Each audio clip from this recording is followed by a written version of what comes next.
This is Paul Graham. He's going to be speaking on inequality and risk. That was quick. Hey guys. Hello. Well, the last speaker in here trained the audience to chant "fuck you" in unison whenever authority commanded them to do anything. Then at the end of the talk, everybody said, "Okay, talk's over," and the guys in the red shirts said, "Everybody out that into the room," and they just filed out as meekly as sheep. All right, so are we ready to start? I think we're ready to start. All right, let's go. Suppose you wanted to get rid of economic inequality. By the way, I have no slides. ASCII is what I do for talks. Suppose you wanted to get rid of economic inequality. There are two ways to do it, basically. You can give money to the poor or take it away from the rich. But they both amount to the same thing. Because if you want to give money to the poor, you got to get it from somewhere. And if you take it from the poor, they end up just where they started. So you basically have to take it from the rich.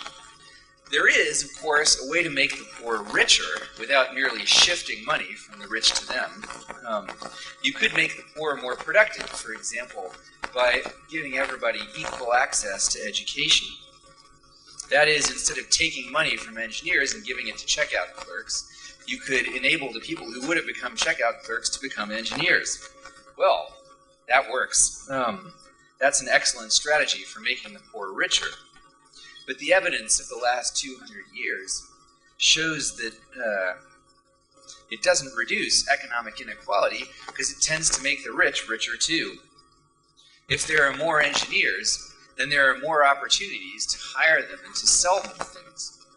Henry Ford couldn't have made a fortune making cars in a society in which people were all still subsistence farmers, because there would have been no one to buy his products and no one to build them. If you want to reduce economic inequality, instead of just improving the overall standard of living, it's not enough just to raise up the poor.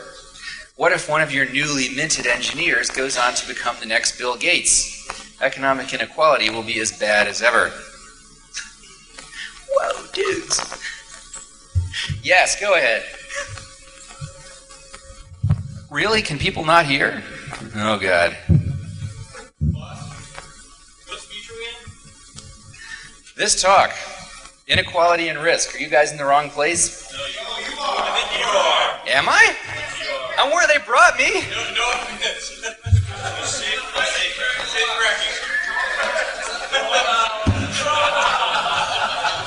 All right, what's the story? There's been a rescheduling. That's at 2 o'clock. This is Paul Graham. Welcome, Paul. It's all on the website. No, it's not. Okay, guys.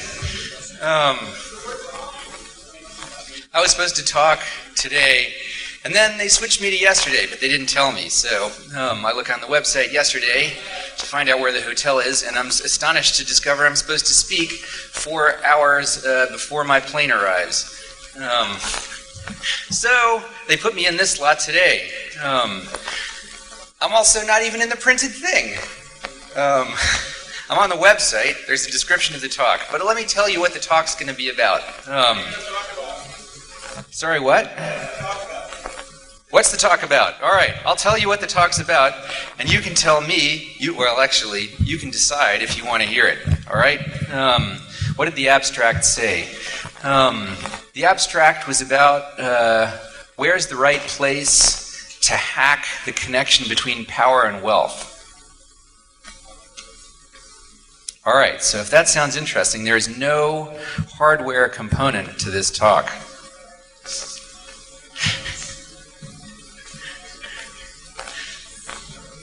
Out you go. No, I totally understand. Believe me, I feel the same way you guys do.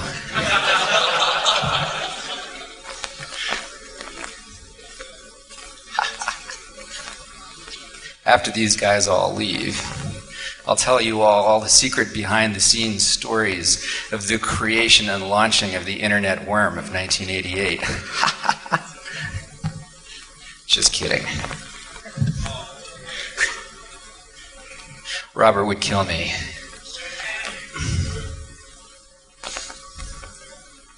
All right. Let's start again. I feel like what doesn't kill you makes you stronger.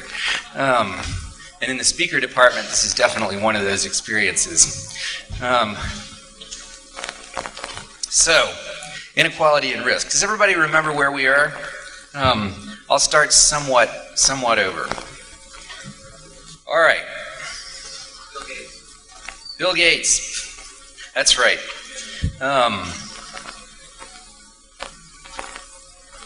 If you want to reduce economic inequality, instead of just improving the overall standard of living, it's not enough just to raise up the poor, because what if one of your newly minted engineers goes on to become the next Bill Gates, or maybe in this case, Larry Ellison? Economic inequality will be as bad as ever. If you actually want to compress the gap between rich and poor, it's not enough just to just push up on the bottom. You also have to push down on the top. So, how do you push down on the top? Well, you could try to decrease the productivity of the people who make the most money. You could make all the best surgeons operate with their left hands, force the most popular actors to overeat, and so on. But this approach has implementation difficulties.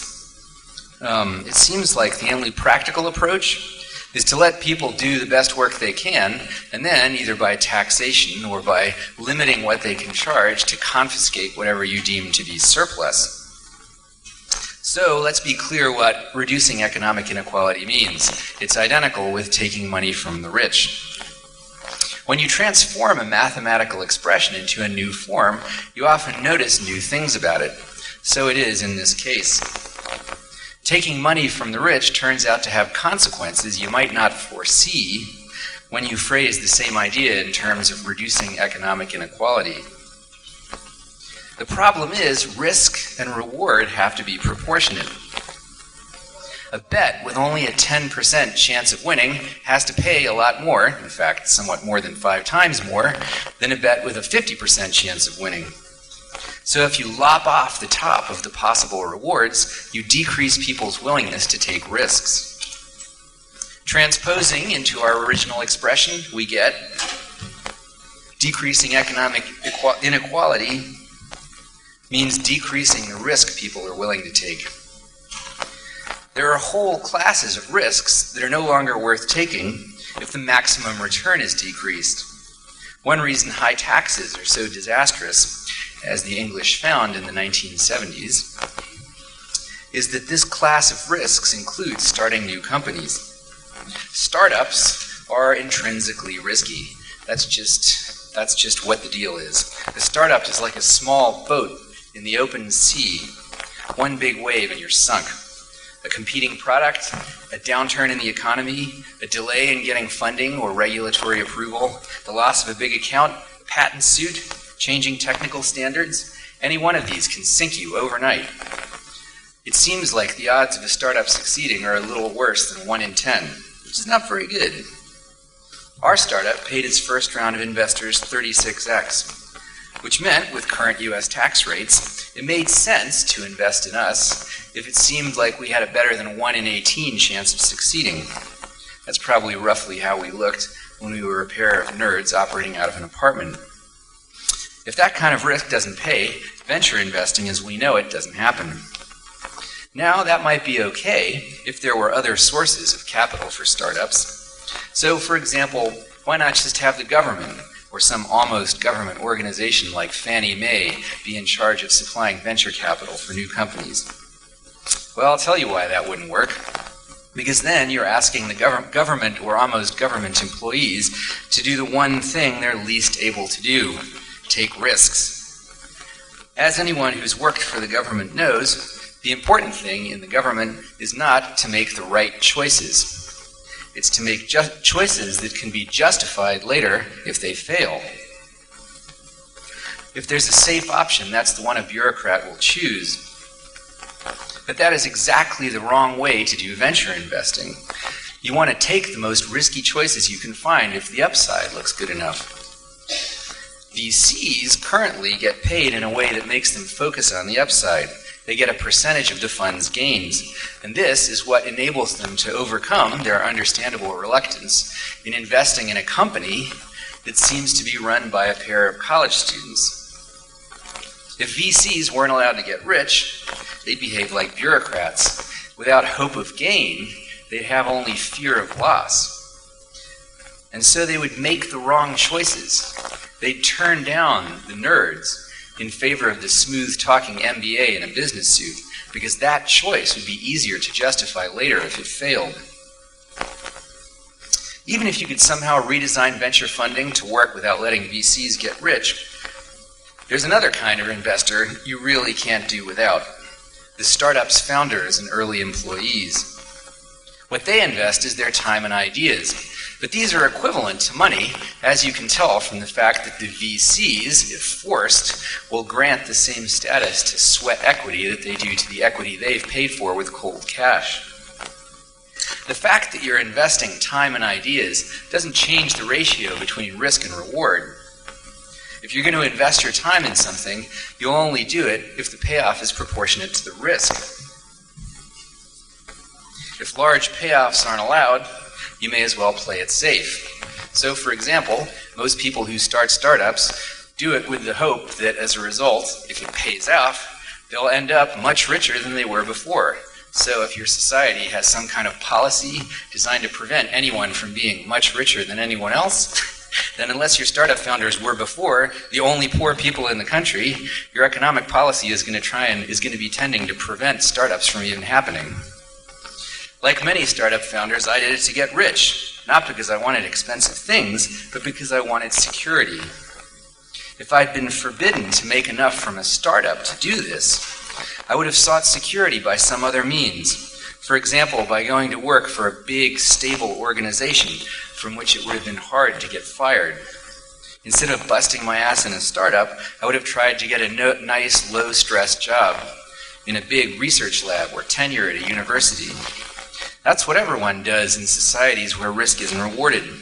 If you can't ensure your own security, the next best thing is to make a nest for yourself in some large organization where your status depends mostly on seniority. So it's interesting, actually. You'll find in societies you either get economic inequality or a world where seniority counts for a lot. You'll always get one or the other. Even if we could somehow replace VCs, I don't see how we could replace founders. VCs mainly contribute money, which in principle is the same no matter where you get it. Founders contribute ideas. Those are not interchangeable. So let's rehearse the chain of arguments, because I'm heading to a conclusion many people will have to be dragged kicking and screaming towards. I've tried to make every link unbreakable. Decreasing economic inequality means taking money from the rich. Since risk and reward are interchangeable, decreasing potential rewards decreases people's appetite for risk. Startups are intrinsically risky. Without the prospect of rewards proportionate to the risk, founders won't start them. Founders are irreplaceable, so eliminating economic inequality means eliminating startups. This argument applies proportionately. It's not just that if you eliminate economic inequality, you get no startups. To the extent that you reduce economic inequality, you decrease people's appetite for risk. And that seems bad for a lot of people. New technology and new jobs both come disproportionately from new companies. In fact, if you don't have startups, you'll find, just as if you didn't have any more children, you wouldn't have any established companies either after a while. It sounds benevolent to say we ought to reduce economic inequality. But when you phrase it like that, who can argue with you? Inequality has to be bad, right? It sounds a good deal less benevolent to say that we ought to reduce the rate at which new companies are founded, and yet the one implies the other. Indeed, it may be that reducing investors' appetite for risk doesn't merely kill off larval startups, but kills off the most promising ones disproportionately. Startups yield faster growth at greater risk than big companies. Does this trend also apply within startups? Are the riskiest startups also the ones that pay off the most? I mean for everyone, not just for the investors. I suspect the answer is yes, and if so, that is a chilling thought, because it means if you cut investors' appetite for risk, the most beneficial startups are the first to go. Well, not all rich people get that way from startups, of course. What if we let people get rich by starting startups, but taxed away all other surplus wealth? Wouldn't that at least decrease inequality? Less than you might think. If you made it so that people could only get rich by starting startups, people who wanted to get rich would all start startups. And that might be a great thing, but I don't think it would change the distribution of wealth a lot. People who want to get rich will do whatever they have to do. If startups are the only way to do it, you'll just get a lot more people starting startups. That is, if you write the laws very carefully, more likely what you'll get is a lot of people doing stuff that can be described on paper as startups. If we're determined to eliminate economic inequality, there's still one way out. We could say that we're willing to go ahead and do without startups. What would happen if we did? At a minimum, we get lower rates of technological growth. If you believe that large companies could somehow be made to develop technology as fast as startups, the ball's in your court to explain how. The good news is, if you can come up with even a remotely plausible explanation, you can make a fortune writing books and consulting for large companies. Okay, so we get slower growth. Is that so bad? Well, one reason it's bad in practice is that other countries might not agree to slow down and jog alongside us. If you're content to develop new technologies at a slower rate than everyone else, what actually ends up happening is you don't invent anything at all. Anything you might discover has already been discovered elsewhere. And the only thing you can offer in return is cheap labor and raw materials. Once you sink that low, other countries can do whatever they want with you. Install puppet governments, come and pacify you, siphon off your best workers, use your women as prostitutes, dump their toxic waste on your territory, all the things we do to poorer countries now. The only defense is to isolate yourself, as communist countries did in the 20th century. But the problem then is, you have to become a police state to enforce the isolation. Eliminating economic inequality means eliminating startups, and to the extent you do that, you're hosed. I realize startups are not the main target of those who want to eliminate inequality. What they really dislike is the sort of wealth that becomes self-perpetuating through an alliance with political power. For example, the construction firm that funds a politician's campaign in return for government contracts. But if you try to attack this type of wealth through economic policy, you end up, it's hard to hit without destroying startups as collateral damage. The problem here is not wealth, but corruption. So why not go after corruption directly? We don't need to prevent people from becoming rich if we can prevent wealth from translating into power. And there has been progress on that front. Before he died of drink in 1925, Commodore Vanderbilt's wastrel grandson Reggie ran down pedestrians on 5 separate occasions, killing 2 of them. By 1969, when Ted Kennedy drove off the bridge at Chappaquiddick, the bag limit seemed to be down to 1. Today, it may well be 0. But what's changed is not variation in wealth. That's as bad, or as extreme, as ever. What's changed is the ability to translate wealth into power. Rich people can't get away with as much, in short. How do you break the connection between wealth and power? Demand transparency. Watch closely how power is exercised and demand an account of how decisions are made. Why aren't all police interrogations videotaped? Why did 36% of Princeton's class of 2007 come from prep schools when only 1.7% of American kids attend them? Why did George Bush make it harder to see previous presidents' papers? Why does the U.S. so often put Israel's interests before its own? Why don't government officials disclose more of their finances, and why only during their term of office? Why not for 10 years after? A friend of mine who knows a lot about computer security says the single most important step is to log everything. Back when he was a kid trying to break into computers, what worried him most was the idea of leaving a trail. He was more inconvenienced by the need to avoid that than by any obstacle deliberately put in his path. Like all illicit connections, the connection between wealth and power flourishes in secret.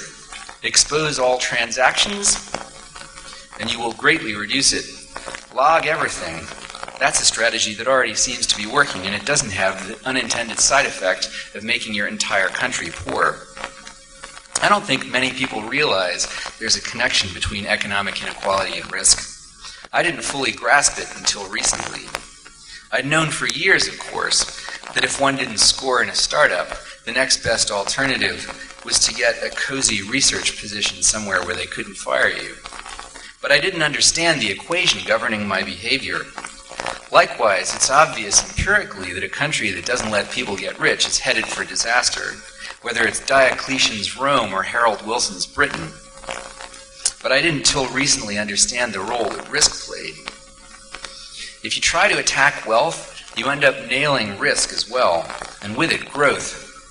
If you want a fairer world, I think you're better off attacking one step downstream, where wealth turns into power. Thank you for listening to this talk. Sorry about the circumstances. Thank you.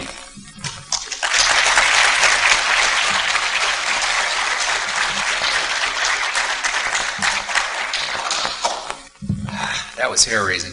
Do we have any time left? Are we done? If anybody... Are we done? We are done? We have 2 minutes left. Should anybody have any questions about this talk that was obviously so enthralling, by all means, let me know.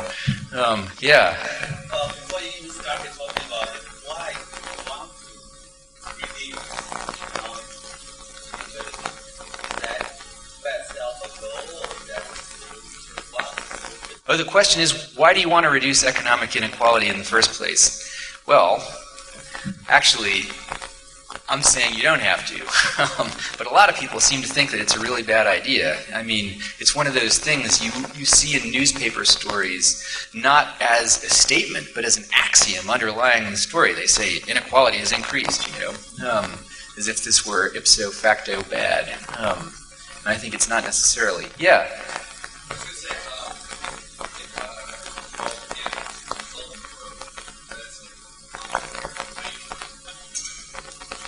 If government control can't result in growth, how do I explain what's happening in China? What's happening in China is the government has a lot less control than it did in the time of Mao. That's why China is growing faster. Yes?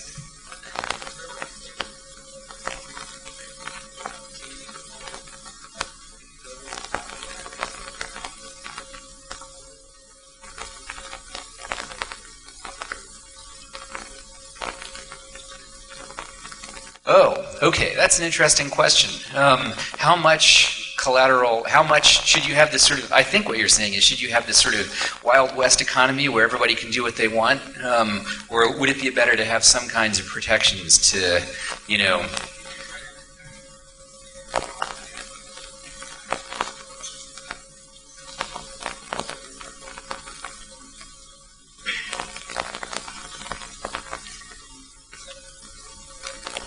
How much is an acceptable level of damage to startups in order to reduce economic inequality? I don't know. I just discovered this sort of equation relating these, well, not discovered, but discovered for myself, this equation relating these two things. Like, you yank on the bed sheet here, and someone on the other end of the bed gets, the covers pulled off them, right? People yanking on the economic inequality end of the bed sheet don't often realize that it's attached to all these other things. But what's the right relationship? God only knows. It's enough for me to point out that this relationship exists. All right. Yes.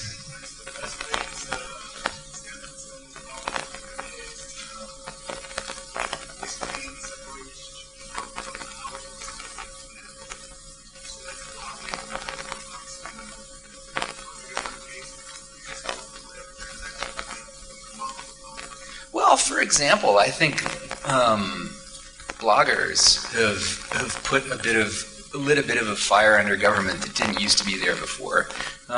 If everybody, demanded more, like asked more hard questions of politicians, that would be a good thing. Is everybody going to do it? No, but these things might change slowly in the right direction.